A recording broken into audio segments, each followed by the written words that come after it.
بکنید. همین موبایل تو اسلامی بکن، موبایلت مؤمن بکن. امروز شیطان خیلی حرفه‌ایه، مثل شیطان 300 سال پیش نیست که زمان اولاغ بوده. امروز شیطان موبایل دستشه، امروز شیطان ماهواره در اختیارشه، امروز شیطان انگلیسی داره صحبت میکنه، امروز شیطان هنرهای نازیبا رو زیبا جلوه میدهد. خیلی مدرنه. امروز شیطان اینترنت و ماهواره و موبایل و کامپیوتر و امکانات زمانش و امکانات عصر دستشه. شیطان امروز حرفه‌ای است، مؤمنین هم باید حرفه‌ای باشن.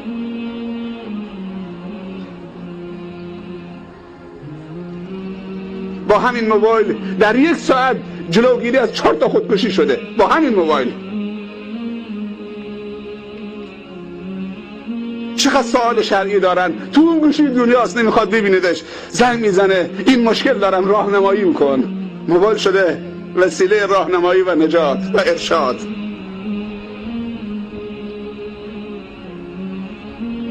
همه مینالن که آبجو و مشروبات الکلی تو کل مناطق به کثرت داره توزیع میشه، مثل آب خوردن.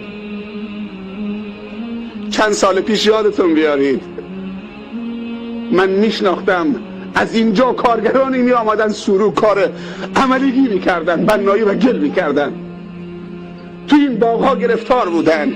امروز خدا در باز کرده. چند روز پیش یک نفر به من گفت که یک جوان 16 ساله در 16 سالگی صاحب 900 میلیون تومان پول بوده. پول خودش، نه پول باباش. 16 سالش 900 میلیون تومان پول، کار سیگار میکرده. 900 میلیون تومان پول، 16 سال سن. کاش که کار سیگار میکرد. بعد از اینکه به 900 میلیون تومان پول رسید، یه دوستیش از همون دوستان نابابش در گوشش گفت تو خودتو خسته کردید، 900 میلیون تومان پوله، سیگار ول کن نون توش نیست. 16 سالش 900 میلیون تومان. دیگه کارتون سیگار نبر تا سر نمیدونم پشت تنگه فلان و فلانجا تحویل بدید 100,000 تومان بهت بدن. کافیه که یک سرویس مورفین ببرید تا شیراز یا تهران، کافیه 2 میلیارد تومان. این سرویس دیگه چه؟ مورفین ببر، یک سرویسش 2 میلیارد تومانه. جوان 16 سالش 900 میلیون تومان. نمیگم 9 میلیون تومان ها. دانشجو داریم که دنبال 100,000 تومان گرفتاره مسکین.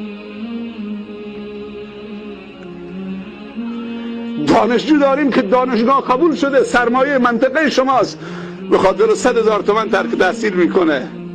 پیام نور قبول شده، فقط پول کرایش میخواد. 100,000 تومان پول ورودیش نداره. جوان 16 سالش 900 میلیون تومان داره. یه دوست ناباب شهرستانی بهش میگه دیگه سیگار بسه، سیگار دیر آدم پولدار میشه، یه سرویس مورفین ببر، 2 میلیارد سودشه.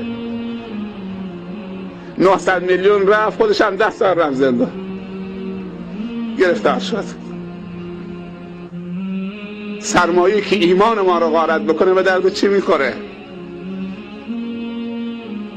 آدم تعجب میکنه. منطقه ای که تا دیروز کار نبوده، مردم کار گل میکردن، عملگی دستشون تکه تکه شده بود، شکر خدا میکردن. امروز شراب بیاد و آبجو بیاد و عرق بیاد و فیلم های مبتذل بیاد تو منطقه و اون را به عنوان یک سرمایه بپذیرن و بعد تو عروسی هاشون مثل شربت بدن و بعد مست بشن. من فقط فرق عروسی اسلامی و سالم و غیر سالم میگم. شب جمعه عروسیه، قرار شده مشهورترین خواننده ارزن و نمیدونم که جاز میزنه، اسمش نمیبرم، تو منطقه بیاد تو عروسی شرکت بکنه، جاز بزنه. ساعت 1 بعد از ظهره. شب عروسی ساعت 9 شروع میشه. ساعت الان 1 بعد از ظهره. آدرس کجاست؟ محله فلانی. نمیگم روستای شما، محله فلانی. عروسی با حضور خواننده فلان. ساعت 1 بعد از ظهر، ساعت 9 عروسی شروع میشه. 9 ساعت مونده. کم کم میبینی که موتورها سه پشت سوارن، دارن میرن میان. بفرمایید هستم. چشم انشالله قربونه. ساعت 1 بعد از ظهره، موتورها سه پشت دارن میرن رو خیابونو میان با سرعت، یا تک پشته میره برمیگرده 2 نفر سوارن، میره برمیگرده 3 نفر سوارن. تعداد موتورها زیاد میشه، سرگردونن. حالا ساعت 1:30 شب، ساعت 9 عروسیه.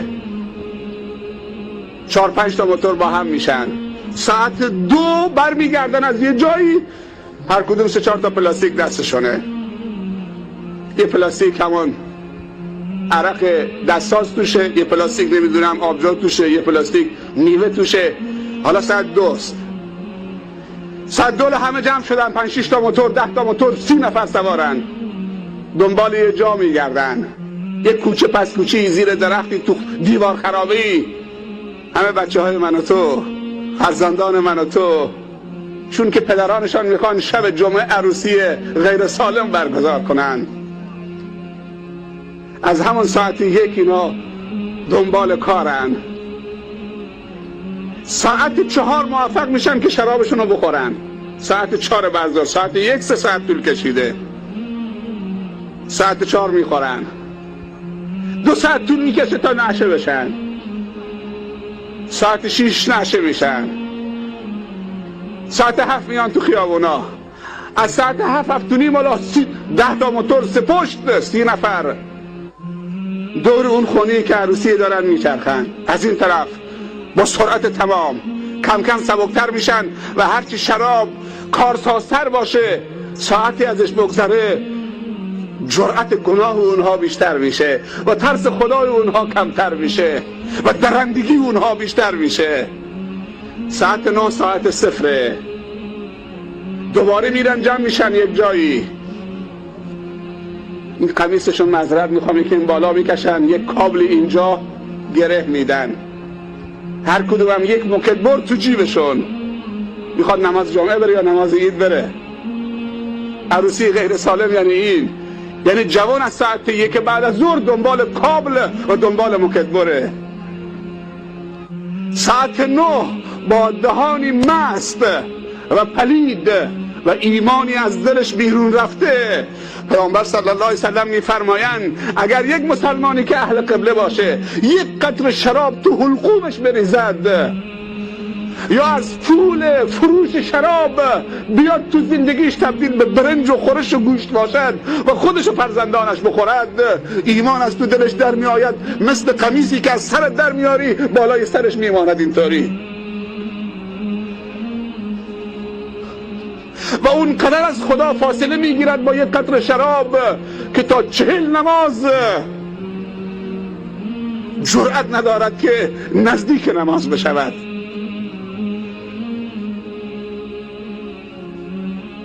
ساعت 4-5 وقتی دیگه شراب مستشون کرد، حالا دنبال موکدبرن و دنبال کابلن. با نیت کابل و موکدبر میاد تو عروسی شما پدرم، برادرم، مادرم، خواهرم، برادر مسلمانم، به قصد عروسی شما، به قصد موکدبر و کابل با خودش میاره. حواسش هم که سر جاش نیست. کسی دست به سینه‌اش بزنه موکدبر در آورده.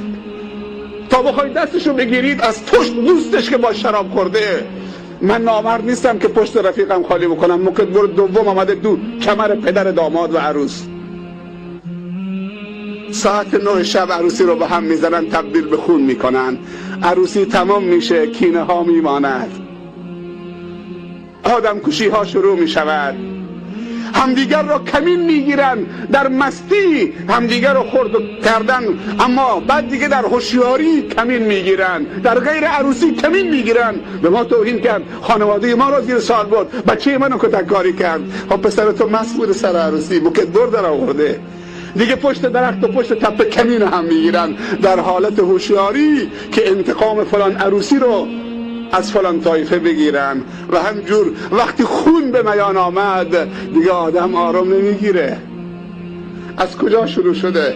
از ام الخبائث، 10 نفر در شراب پیامبر لعنت کرده، 10 نفر. اون فروشنده، اون